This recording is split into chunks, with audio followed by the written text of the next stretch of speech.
Oggi è venuto in studio Raffaele Padrone, con lui abbiamo fatto il punto, abbiamo commentato insieme gli interventi che avete appena sentito nei servizi da parte della Polizia di Stato che continua a essere presente sul territorio nonostante quella che ormai è affermata una carenza generale di organico. Sentiamo l'intervista.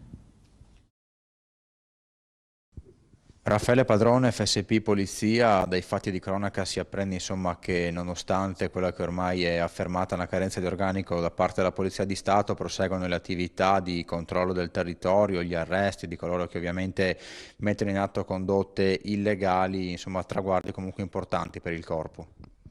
Direi che anche quello che è successo in riferimento a città di Trieste, Gorizia, ma anche Pordenone ultimamente, credo che sia dovuto ribadire il concetto che più controlli ci sono, più persone riusciamo a identificare, a arrestare o a denunciare.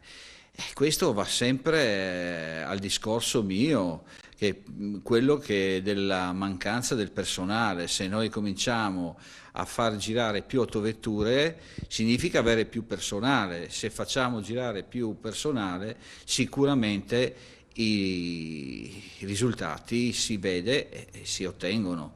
Quindi c'è poco che giriamo intorno o ci nascondiamo dietro a un dito. Serve personale, come ho ribadito nuovamente, lo ricordo al signor Capo della Polizia nelle visita lampo fatta in Friuli Venezia Giulia la scorsa settimana, ho ribadito questo concetto.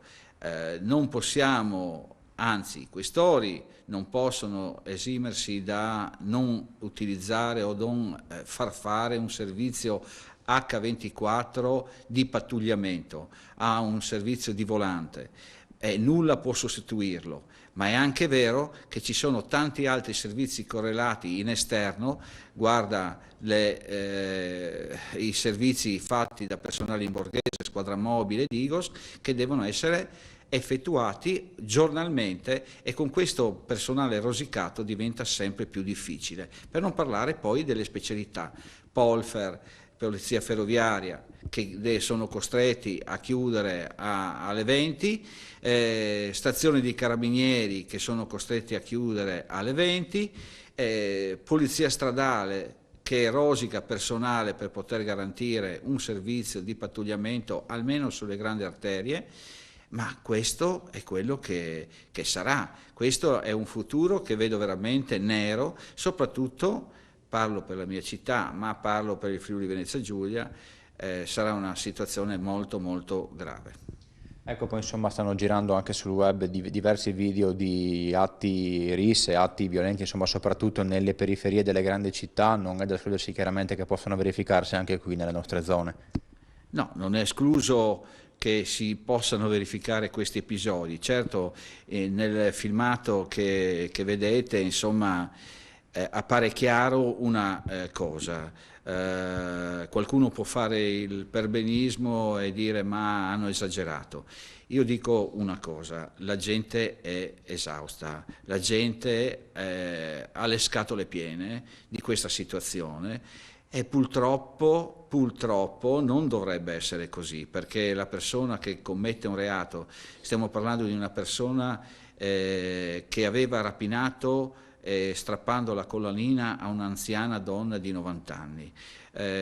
Vorrei parlare con le persone che dicono non è giusto che si siano comportati così i cittadini di Roma in questo caso, ma vorrei vedere se fosse stata la loro mamma, la loro nonna, come si sarebbero comportati loro. È facile piangere poi sul latte versato. Attenzione, se andiamo avanti così diventa un Far West. Questo non deve essere. Ma questo è una periferia di Roma dove una volta c'erano 180 pattuglie che uscivano H24 e adesso sono ridotte a 20-30 pattuglie, ringraziando il Dio che qualche commissariato riesca ancora a essere aperto. Succede una cosa a Pordenone, io credo che la gente è stufa. Lì possiamo vedere delle persone che hanno esagerato, ok, però fermare una persona e consegnarla alla polizia che arriva quando, non lo so. Quindi capitemi che questo è essere esasperati. Nei giorni scorsi, nell'ambito delle attività di controllo economico del territorio, i finanzieri del Comando Provinciale di Padova hanno sottoposto a sequestro 190.000 capi d'abbigliamento privi di etichette o carenti delle informazioni minime per i consumatori. Sentiamo il servizio.